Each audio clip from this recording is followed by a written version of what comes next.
Hey there, guys and gals. Melodic Symphony here, and today we're going to be playing some more Roommates. Come on, Max. I want you to see this. I'm coming. I chuckle as we move through the trees. Rakesh just looks so excited, and I guess it's rubbing off. Rakesh had come to get me almost the second I'd left class. It was about time for lunch, though, so I had an hour.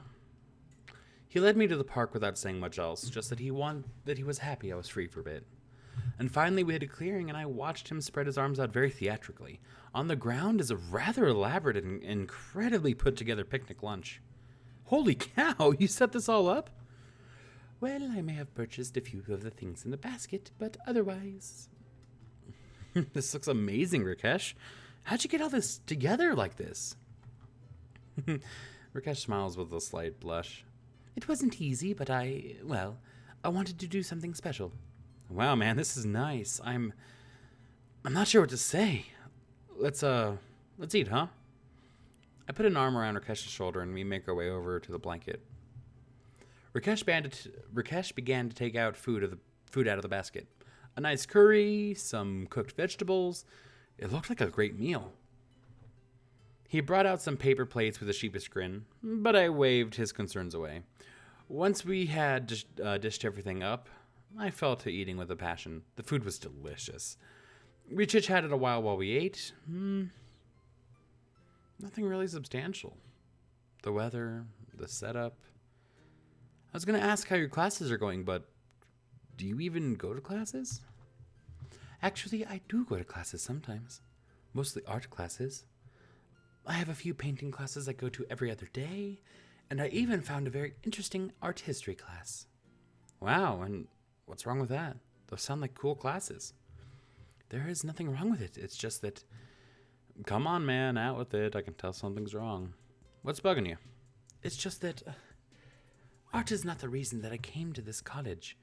I am supposed to be in med school. I think you mentioned something about that before. Why the change? I simply have no passion for medicine. It is what I'm meant to be doing. This is not, however, my parents' way of thinking. My parents are paying for me to come to college here. They want me to get my education in the States and then return to a good life in India. I've never really felt good about practicing medicine. I did well enough on my early tests, but it never really felt right to me. Over there, though, my parents' influence was very strong. Out here, they are very far away, and I can be free to be me. Being yourself is one of the most important things here, that is. I do not disagree. It is just difficult when living under such a bold shadow as the one my parents cast. I can say most definitely that they would not approve of my choice of whom to date. He grinned at me, and I smiled back at him, reaching out to take his hand in my own for a moment. Well, for now, just go with what you feel like doing. I mean, college is the place you're supposed to experiment, right? That is very true, Max. Come, sit over under that tree there. I wish to commemorate this day. I scoot over under one of the nearby trees and make sure I'm sitting correctly. Meanwhile, Rakesh breaks out a piece of paper and some charcoal pens. I try out some goofy poses while he sets up, but though he laughs, Rakesh asks me to sit normally. Is it okay to talk while you draw? Oh, yes, please do. Look, man, I know a thing or two about disapproving parents. My old man's paying for my college as well. There's the one he's always laying down on me. Boy, this rock star nonsense is never gonna pan out. And when reality hits you in the face, a college degree is gonna be the only thing between you and dumpster diving for loose change. Rakesh takes his eye off his drawing to look at me with a raised eyebrow for a moment. I know, right? But here's the thing. Half the money he gave me, I used on better instruments for the band.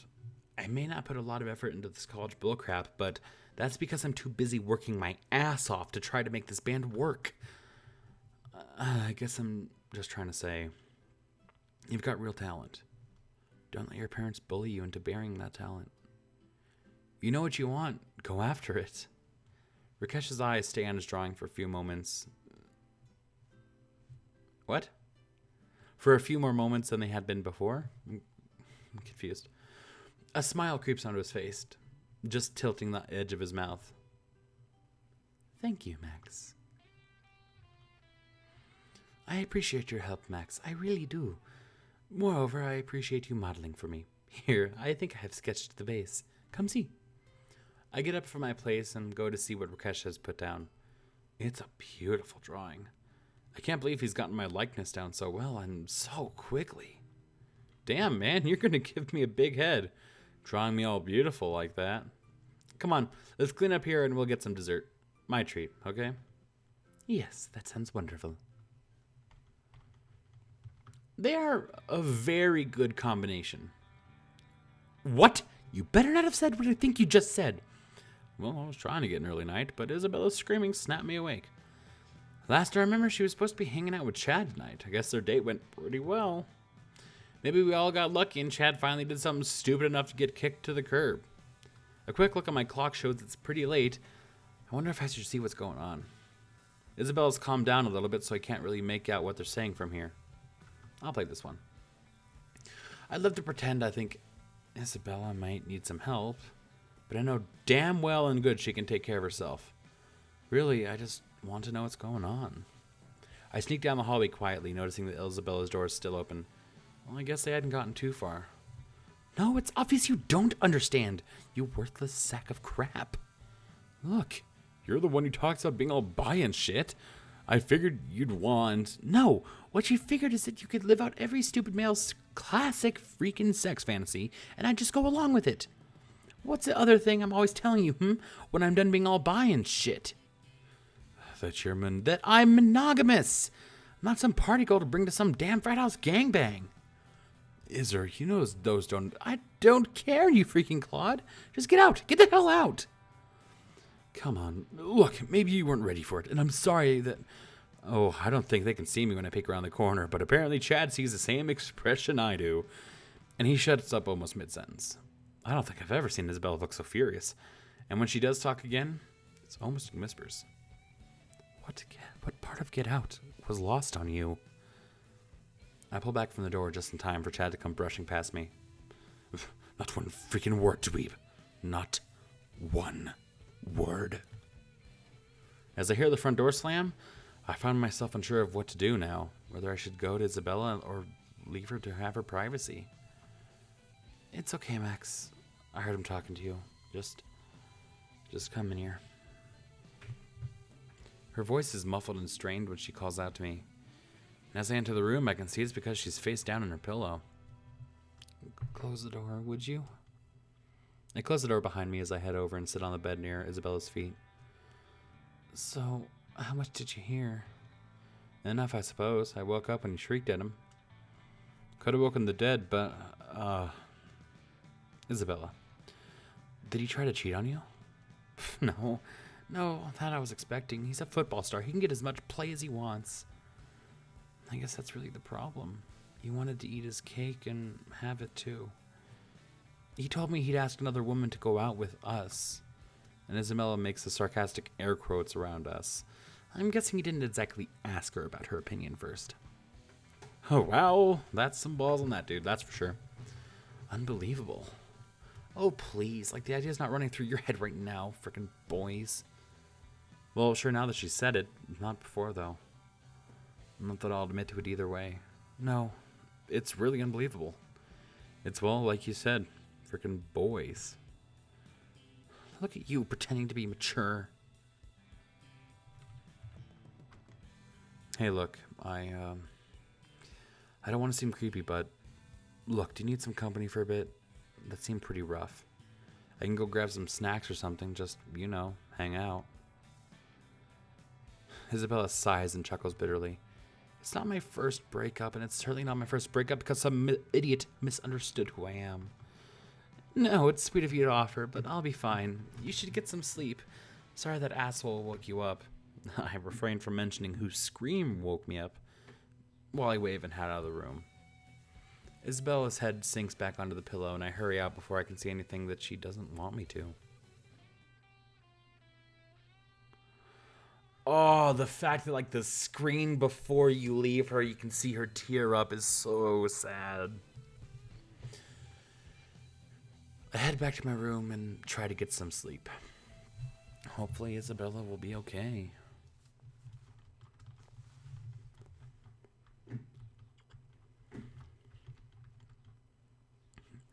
Everyone's covered in green today. Heck, everything is. Except me, but that's okay. Don't get me wrong, I love St. Patty's Day. If you're gonna make up a holiday for getting drunk is about as good as it gets. But you know the old rules. If you're not wearing green, you get a pinch, and nothing invites the ladies to get a little touchy-feely like an excuse to give a cute stud a pinch. I've already gotten a few cute co-eds eager to pinch the non-believer. At any rate, I'm sure the folks at Latin House are planning some kind of big blowout bash, regardless of Dominic's desires, of course. And I've been in my room for the last few hours wondering if I want to try to sneak out before it gets started. I should probably find a party way hotter than what Douchnik would let us throw. But, nah. It's always better getting drunk with friends. I'm sure we can drink Dominic under the table and then we can have some real fun. I spend the next hour or so going through my special hidden stash, and hopefully we've got some green food coloring or something. If I'm not heading out to the wild parties, I may as well make the party here as wild as possible. When I hear the knock on my door, I'm ready for whatever the night holds. Hey Max, Isabella says she's got a whole slew of games for us tonight, so you should, get your ass in gear before I drink all the good booze. Given how mopey Isabella's been since she broke up with Chad, I'm surprised she's invested in St. Patrick's Day. Maybe she's just using the party as an excuse to get over her ex. I follow Rakesh down the stairs where I see that the crew has been busy. There are cards laid out, green beer, some kind of green punch in a giant bowl. So, what's the proof on that punch, Isabella? It'll put a hair on your chest, then knock those hairs out and grow all new, stronger super hairs. Sounds like my kind of drink. I reach up a hand and high five Isabella while going to get a glass of punch. Just for good measure, I sip a bit of the concoction I was working on earlier in my room in there. And I can see Anne eyeing me from across the room. I give her a wink and she just shakes her head. One step later, and I swear my vision went blurry for a second. Oh yeah, this is the good stuff. Where's Dominic? I'm surprised he let you get away with this. Isabella just grins and points over to the study nook. Sitting there, tied at the wrists and ankles, wearing a blindfold and a gag, is Dominic. Hanging around his neck is a sign that simply says, "Kiss me, I'm Irish." Sorry. God. I can almost see his frown deepen as he hears me guffawing at his predicament. No, this is perfect, see? This way he has plausible deniability if anyone finds out about the party. Not his fault, he was tied up by desperados. Everyone laughs at that. Well, everyone except Dominic. Enough of the small talk. Tonight, we test the luck of the Irish. Oh, wait, which one of us is Irish? Go to. First, pin the shamrock on the leprechaun. The alcohol starts flowing early and freely. And I take all I can get. I don't know how we did, but somehow between Isabella's punch and my own concoction, we've made some of the tastiest liquor I've ever had. Luckily, Isabella's games begin to take progressively less skill and progressively more drinking. We play a bunch of different silly party games with drunken penalties. Isabella even got her hands on a snake-shaped piñata. When we finally managed to drunkenly beat it open, it was full of Jell-O shots in little plastic cups. Turns out, Rakesh had actually made it special. Finally, after a while, we're all sitting on the floor around the study nook. Dominic continued struggling to get out of his bindings as we started playing a simple game of Truth or Dare. Okay, I choose Sally. Okay, Dare. Ho, you should, let out the loudest spout you can. What? That's gross, Rakesh. Too bad, you have chosen to be daring. Sally takes a drink of the punch, weaving in place a little, before taking a deep breath, and letting out the smallest burp any of us have heard. Everyone laughs as Sally turns bright red. I just can't burp on command, shut up. Whatever, it's my turn now, so shut up. Sally turns toward me with a wicked look in her eyes. Okay, Max, truth or dare?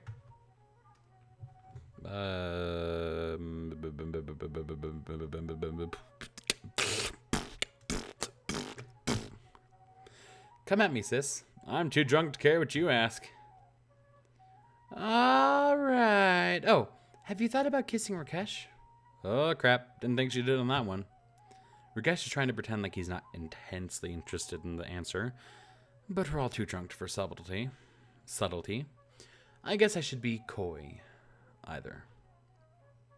Yes, I have. Take that. Sally and Isabella make a teasing ooh sound. All right, nice one, Max. Your turn now. Finally. Okay, I choose Isabella. And we continue around the circle like that for another few hours. In the morning, I wake up in my own bed, feeling like death is trying out a new drum solo behind my sinuses, and I can only vaguely remember making my way back upstairs. But everything feels fuzzy. I head downstairs toward the kitchen for a bit of water, only to find everyone else standing at the bottom of the stairs. I go down to them and look in the same direction, and my jaw hits the floor. Don't tell me we never... Sitting in the chair in the study, silently fuming, Dominic waits to be untied. Not it! Luckily, when it was all over, Rakesh lost the paper-scissors contest. And the rest of us were, well, on our way to Isabella's cafe for some morning coffee before Dominic finally got set free. What?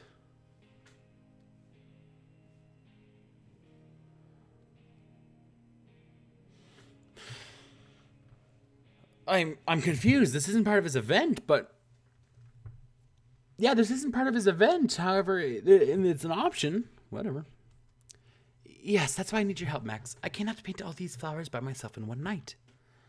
You probably shouldn't be painting these flowers at all. You know, they're in a park, Rakesh. Isn't that illegal?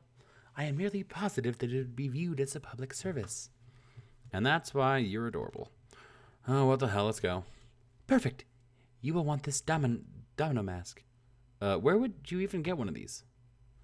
I'm not really sure how he talked me into wearing a mask, but 4 hours later, every flower in the park is painted some virulent striped pattern. It's actually pretty cool looking, and hell, I'm always up for a little mayhem. Mostly, I just enjoyed the excuse to be with Rakesh for a while. The next morning, the park was mentioned on the news. There was a lot of laughter, and I was just mostly glad the police weren't looking too hard into it. And luckily, the paint came off easily and wasn't actually harmful to the plants. Just one more hour.